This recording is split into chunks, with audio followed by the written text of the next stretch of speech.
Hello dear, welcome to channel. तो आज हम लोग सीखेंगे अपनी इस वीडियो में प्रेजेंट परफेक्ट टेंस, यानी कि उसकी पहचान क्या होती है, हेल्पिंग वर्ब्स क्या होती हैं, कैसे यूज़ करते हैं, कहाँ पे हैज़ लगता है, कहाँ पे हैव लगता है।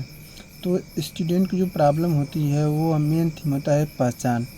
जब तक आप किसी टेंस को पहचानेंगे नहीं तो उसको क्या होगा, बनाने में प्रॉब्लम होगी। तो इसकी जो पहचान होती है वह मेन होती है। टेंस कोई भी हो, यदि उसकी पहचान कर लिया तो बिल्कुल परफेक्ट बना लेंगे, नहीं तो क्या है, प्रॉब्लम होगी।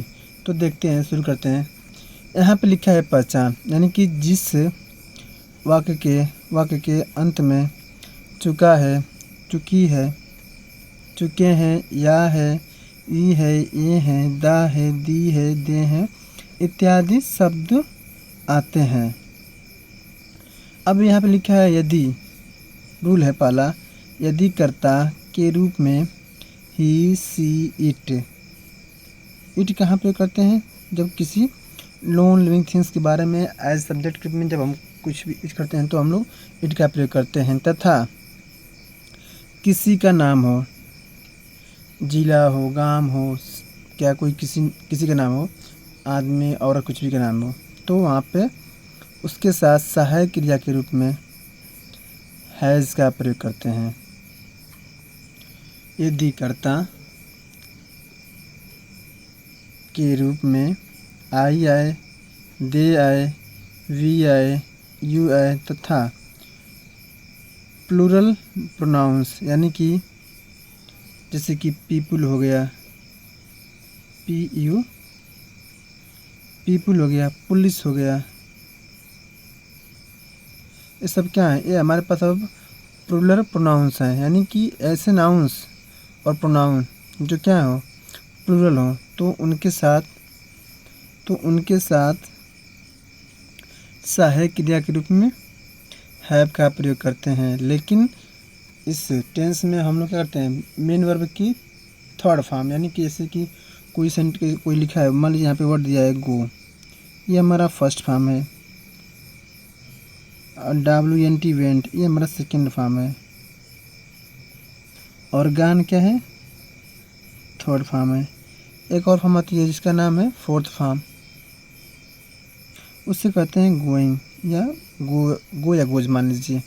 तो ध्यान देने वाली बात यह है कि हम लोग हमेशा टेंस की थर्ड फॉर्म को यूज़ करेंगे। अब दिया इसका स्ट्रक्चर कि सेंटेंस को कैसे बनाते हैं, वन बाय वन।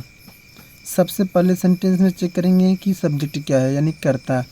अब इसी के अनुसार हैज़ आएगा, हैव आएगा, यानी कि यदि कर्ता हमारा, सब्जेक्ट हमारा एक वचन है, ही, सी, इट तथा किसी का नाम है, तो सहायक क्रिया के तौर पे हम लोग हैज़ का प्रयोग करते हैं। हैव कहाँ लगाते हैं, जब सब्जेक्ट बहुवचन हो, आई, वी, दे, यू, दे और पीपुल, पुलिस, समथिंग वगैरह, तो हम लोग क्या करेंगे, सब्जेक्ट के साथ हैव का प्रयोग करेंगे। उसके बाद से ध्यान देने वाली बात क्या है, मेन वर्ब की थर्ड फॉर्म। अब मेन वर्ब क्या होती है, जो भी आप क्रिया करते हैं, जैसे कि चलना, दौड़ना, घूमना फिरना, सब क्या है, हमारे पास मुख्य क्रिया होती हैं, मेन वर्ब होती हैं, तो इसके साथ हमेशा इसका थर्ड फॉर्म। उसके बाद से ऑब्जेक्ट, लास्ट में complement. Complement in the sense as a word which explain more express in about any sentence, यानी कि जो कंप्लीमेंट है वो क्या करता है, किसी भी सेंटेंस के बारे में हमें अधिक जानकारी देता है। अब देखते हैं इस पूरे रूल को एक एग्जाम्पल के थ्रू। यहाँ पे लिखा है कि वह अपनी माँ के साथ घूमने गया है, यानी कि पहचानने में पड़े थे कि या है, ई है, ये है, दा है, दी है, तो हमको समझ में आ गया कि टेंस कहाँ पे जा रहा है, प्रेजेंट परफेक्ट टेंस में। तो बनाते हैं, सबसे पहले क्या होगा, वह हमारा सब्जेक्ट हो गया, तो इसकी स्पेलिंग ही हो गई। अब ये हमारा एक वचन है तो इसके अनुसार हैज़ आ गया। उसके बाद से मेन वर्ब है हमारा थर्ड फॉर्म, तो गो वेंट गॉन, किस लिए, फॉर अ वॉक, टहलने के लिए, किसके साथ, विद क्या हमारा प्रीपोजिशन है, इज मदर, यानी कि यही बात यहाँ पे ही है तो हिज लगा रहे हैं। अगर दे की बात हो तो क्या लगाएंगे, दियर लगाएंगे, वी के साथ आवर लगाएंगे यहाँ पे हिज के पास। अब लिखा है कि सेंटेंस के रूप में रुचि ने सब संतरे खा लिए हैं। तो यहाँ पे हमारा जो सब्जेक्ट है वो क्या है, प्रॉपर नाउन है, और प्रॉपर नाउन को हम मानते हैं सिंगुलर, तो यहाँ पे रुचि लिखेंगे। उसके बाद से सहायक क्रिया है मेन वर्ब की थर्ड फॉर्म इटेन। अब क्या खाइए, सब के लिए हम लोग आ लगा दिए हैं। उसके बाद से क्या है ऑरेंजेस, यानी कि अगर यहाँ पे एक ऑरेंज होता तो हम लोग इसको लिखते हैं हम लोग ऑरेंज, लेकिन यहाँ पे क्या है मोर देन वन ऑरेंज, तो हमने यहाँ पे क्या किया ऑरेंजेस कर दिया है। तो रुचि हैज इटेन ऑल ऑरेंजेस। अब देखते हैं तीसरा एग्जांपल दिया है कि वह पहले ही क्या है गाना गा चुका है, वह पहले ही गाना गा चुका है। तो यहाँ पे सबसे पहले आते हैं हम लोग अपने सब्जेक्ट के रूप में, जो वो है तो ही, इसी के अनुसार हैज़। अब यहाँ पे दिया है पहले, यानी कि ऑलरेडी, ऑलरेडी मीन्स पहले ही होता है। उसके बाद से मेन वर्ब की थर्ड फॉर्म, उसके बाद से ऑब्जेक्ट क्या कर रहा है गाना गा रहा है, तो ही हैज़ ऑलरेडी संग अ सॉन्ग। अब दिया है चौथा एग्जांपल है हम आम पहले ही बेच चुके हैं।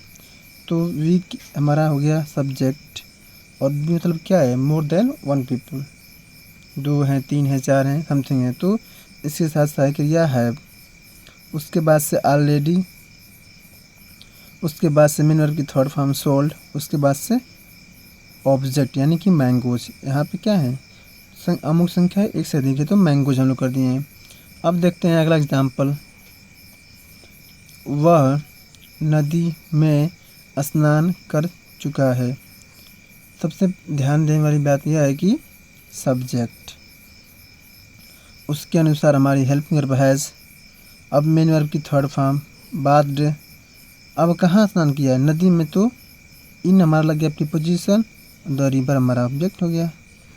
तो he has based in the river. अब लास्ट एग्जाम्पल दिया है कि राशि